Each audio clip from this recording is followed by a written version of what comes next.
Everything you need to know about Richmond Raceway. Richmond Raceway is a 3/4 mile track in Virginia, and it's one of the oldest tracks that NASCAR visits. Opened in 1946 as the Atlantic Rural Exposition Fairgrounds, a half-mile dirt track, NASCAR first raced there in 1953. Dirt races continued there until 1968 when the track was paved and renamed to Richmond Fairgrounds Raceway. The track ran in this configuration, paved oval, slightly longer than half a mile, until 1988 when it was reconfigured into a 3/4 mile track and rechristened to be Richmond International Raceway. Lights were installed in 1991. Richmond served as the site of the last race of the regular season from the beginning of NASCAR having a playoff system in 2004 until 2013, and then again in 2017. Jeremy Mayfield came into the 2004 race needing to win to make the 10-driver chase field, and he did just that. There's been a lot of notable things happen at Richmond. Richard Petty won 7 races in a row there from 1970 to 1973. Ricky Rudd won there in 1984 after flipping at Daytona in a preseason race just 2 weeks prior and needing to tape his eyes open for the 500 because of the injuries from the previous wreck. In 1986, Dale Earnhardt's windshield was covered in mud during a caution, so instead of pitting and losing track position, he leaned out the window so he could clean his own windshield without needing to stop the car. Speaking of Ricky Rudd, in 2001, a rookie Kevin Harvick almost wrecked him for the lead. Fast forward to 2003, Rudd punted Harvick into the turn, junking his car. Kevin wasn't happy about this, and after the race, he went to confront Rudd, leaving intervention from NASCAR officials, Harvick's crew, and Rudd's crew. Neither driver was very happy after this. Harvick's pit crew coming in to intervene. And an army of Winston Cup officials, and Kevin will go for a visit to the big red truck.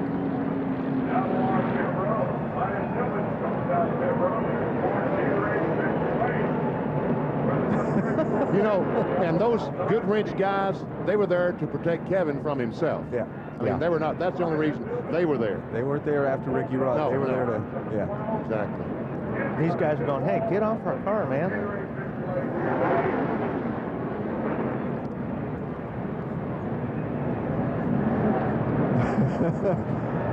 NASCAR officials telling Kevin to get off the car, get the crewman off the car. Kevin going to have his say.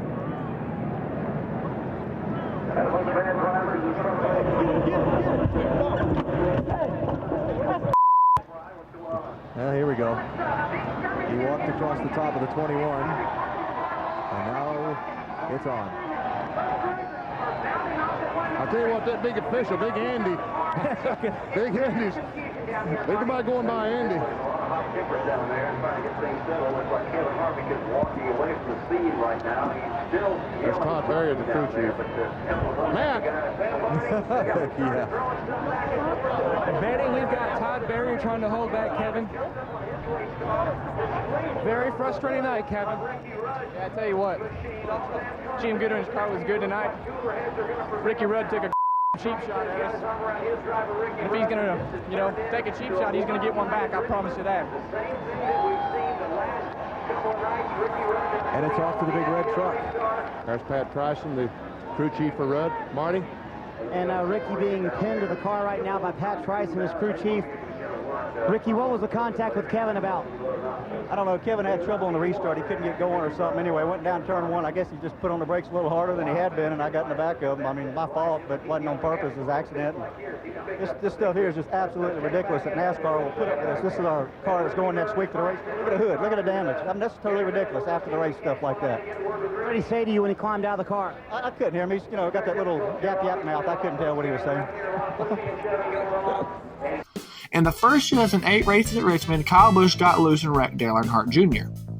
At this time, Kyle was the most hated driver in NASCAR, and wrecking Dale Jr., the most popular driver, did nothing to help his reputation. In the second 2008 race, Dale Jr. got his payback. In 2013, Martin Truex Jr. was just shy of making the chase, so his Michael Waltrip Racing teammate Clint Bowyer intentionally spun out to cause Truex a favorable caution. This was discovered, and Truex was removed from the playoffs, and Michael Waltrip Racing was heavily penalized for race manipulation, which eventually led to the team's demise. In 2022, Kevin Harvick won at Richmond, the 16th final Cup win of his career. At some points in NASCAR history, Richmond has been one of the best tracks on the schedule, and others it's been fairly mediocre. We're currently in a time where Richmond is pretty good. Even though the next-gen car has a spotty record on short tracks, it's put on some good shows at Richmond. So who's a favorite to win Sunday? William Byron, the most recent winner in the Cup Series, was in position to win at Richmond in 2022, but Denny Hamlin had fresher tires and was able to pass him late. He was also running there in 2023 before getting spun by Christopher Bell on a restart. Denny Hamlin is the most recent winner on a short track, look for him to have a good day. Kyle Busch has always done well at Richmond, but like Bristol, this was in his Joe Gibbs Racing number 18 days. Richard Childress Racing isn't as strong on short tracks, but Kyle did finish third at the most recent Richmond race, so keep your eyes open for him. A sleeper pick is Josh Berry. He finished second there in the spring of 2023 while filling in for Chase Elliott, so our Stewart-Haas Racing might not be at race-winning capacity currently. They have been showing signs of improvements, and Josh is driving what used to be Kevin Harvick's ride, so look to see if he can make some noise Sunday. Thanks for watching this brief introduction to Richmond Raceway. Track history was from Racingcircuits.info, and I found memorable moments on NASCAR.com. Most of them, the Dale Earnhardt Windshield and Harvick vs. Rudd and Jeremy Mayfield ones are just ones I know off the top of my head and wanted to share. Be sure to catch the Toyota Owners 400 this Sunday, March 31st at 7 o'clock p.m. Eastern Time, and I'll see you in the next video.